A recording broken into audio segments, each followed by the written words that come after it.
welcome to Back to Basics. In my previous video, I talked about why I wanted to start this series and share the beauty and personal care industry insights with you. But first off, I wanted to find out just how much we really know about the products we're using.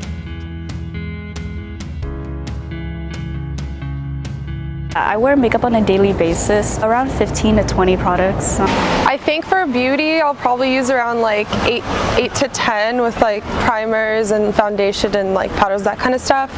And then personal care, maybe like 2 to 3 with like makeup removers and moisturizers and exfoliants and stuff like that. Personally, for my skincare routine, I do a cleanser, a toner, I do a day cream and an eye cream.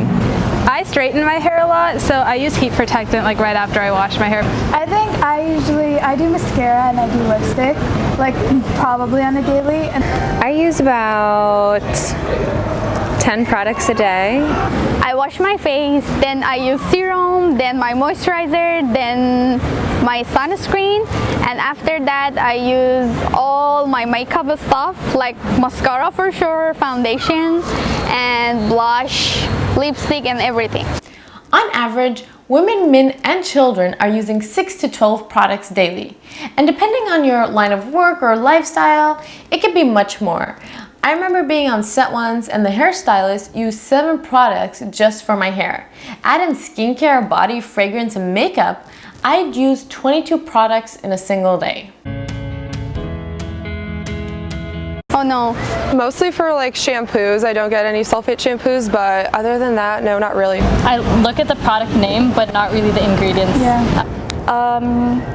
Not often. I usually never look at the ingredient. The truth is, most people don't read ingredients. We trust the bold print on marketing campaigns. We're overwhelmed with recommendation of tons of products every day by influencers and ads that we're supposed to just trust. Labels use chemicals abbreviations of ingredients that we can't even pronounce, with long lists of 10 to 30 ingredients in a single product. What's crazy is that only 20% of the ingredients are tested by the Cosmetic Safety Industry Panel, which means we don't even know the effects the rest of the chemicals have.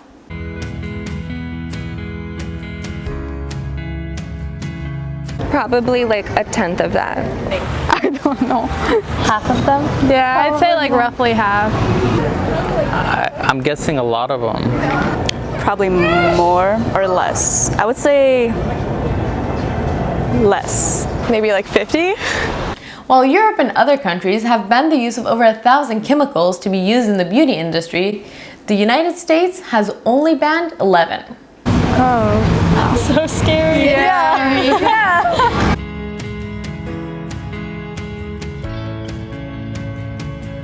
I want to say like in the 90s. Like 5 years ago.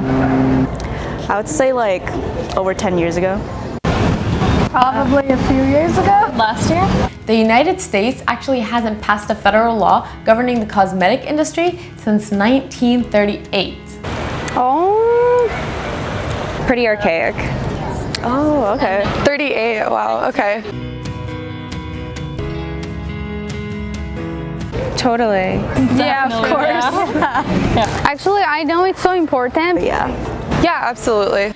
When toxic ingredients go into our products, they affect the environment, the workers, and the end consumers. And while we might try to make conscious choices, the fact is, in the cosmetic industry, words like natural, herbal, organic have no legal definition, so companies can literally put anything on a label without accountability.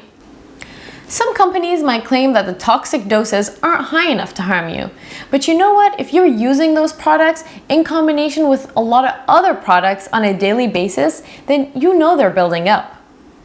Even though science has linked all these chemicals to weaken immune system and increase learning disabilities, there are still no laws to regulate this. Believe it or not, the FDA doesn't even assess the safety of personal care products or ingredients. The lack of regulation is being abused by companies, using cheap fillers and listing absolutely anything under fragrance, since that's considered the trade secret and they don't even have to share it. So the system is defected, and it's not our fault.